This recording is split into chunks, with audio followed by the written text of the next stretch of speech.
हे आहे weight and वाईल्डचं contour palette. याने मी थोडंसं नोजच्या इथे कॉन्टरिंग करते.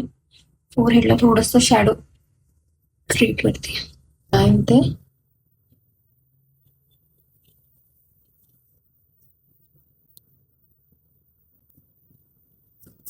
ते सगळं मी लाईट शेडमध्येच केलं. तर मी ब्लशमध्ये एवढे सारे ऑप्शन्स आहेत, पण त्यातला मी हा ऑरेंज कलर यूज करते. तुम्ही आय शॅडोसाठी, ब्लशसाठी, लिपस्टिकसाठी कोणते कलर्स सिलेक्ट करताय ते खूप जास्त मॅटर करतं. जर मी आय शॅडोला पण पिंक, ब्लशला पण पिंक, लिपस्टिक पण पिंक शेडमध्ये सिलेक्ट केली तर तुम्ही इमॅजिन करू शकता पूर्ण पिंक पिंक पिंक. मी ब्लश ऍप्लिकेशन केलं आहे.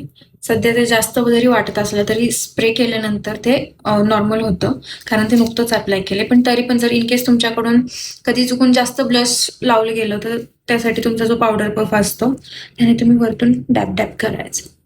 जे पण काय एक्स्ट्रा असेल ब्लश ते पफवरती लावून. ओके.